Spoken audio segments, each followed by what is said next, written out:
What's up, guys? NBA Talk. Here with another review for the offseason 2016 for the NBA. Last video I did the Boston Celtics, and now I'm doing the Chicago Bulls because in my last video someone requested me to do the Chicago Bulls. I'm doing this for you, bro. So, Chicago Bulls. Here we go. There was huge downs for them, Chicago Bulls. Team's downfall. They didn't even make the playoffs. It's very unfortunate that they're in this situation. Hopefully, their losses. Let's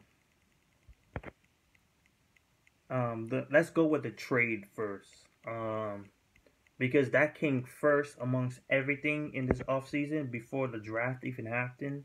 They end up trading Derrick Rose, their franchise player, the guy that was supposed to inherit the Chicago Bulls,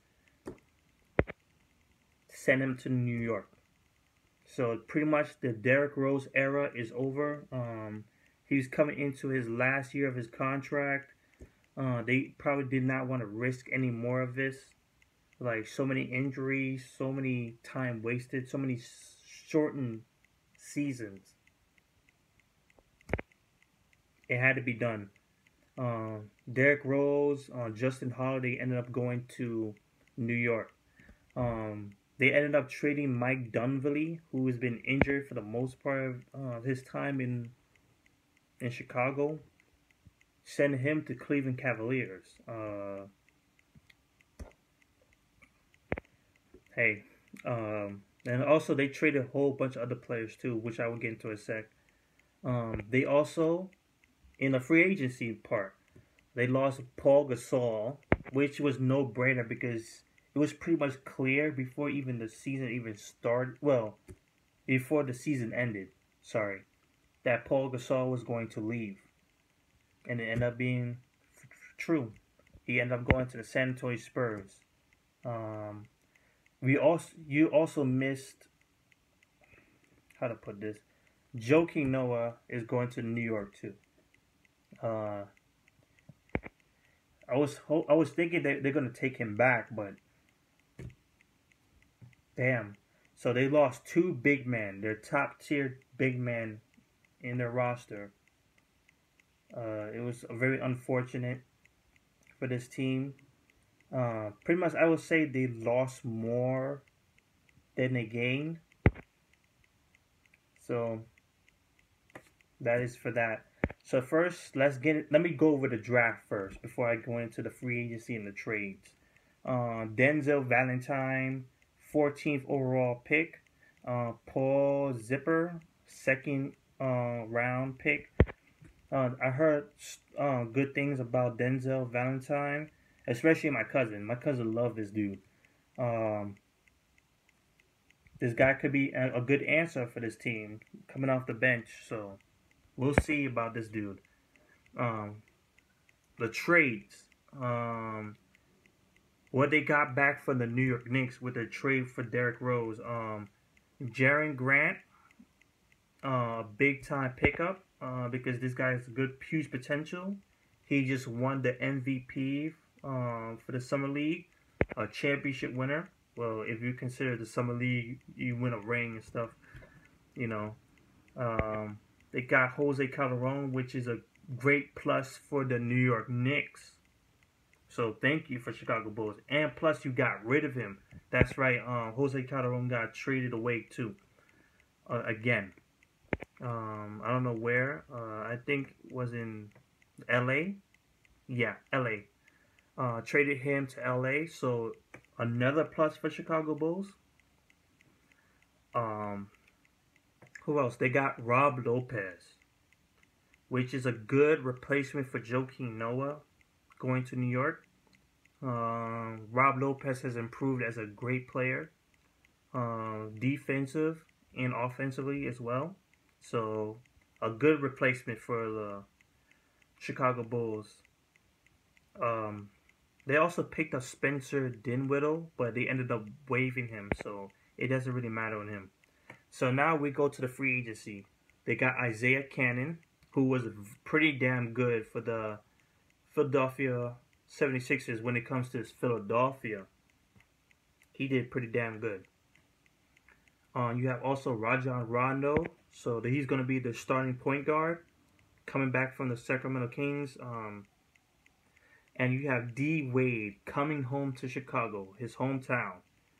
D Wade having issues with the Miami Heat organization, ended up having him kick rocks and head to Chicago, his home. So they got this guy here. And that's pretty much it. So let's look overall how this is going to go down. First of all, now pretty much these are all new guys now. You have Jimmy Butler, you have Taj Gibson, you have Doug McDermott, you have Nikola Mirotic, you have Bobby Portis, you have Tony Snell. So pretty much this is an all younger team now, for sure.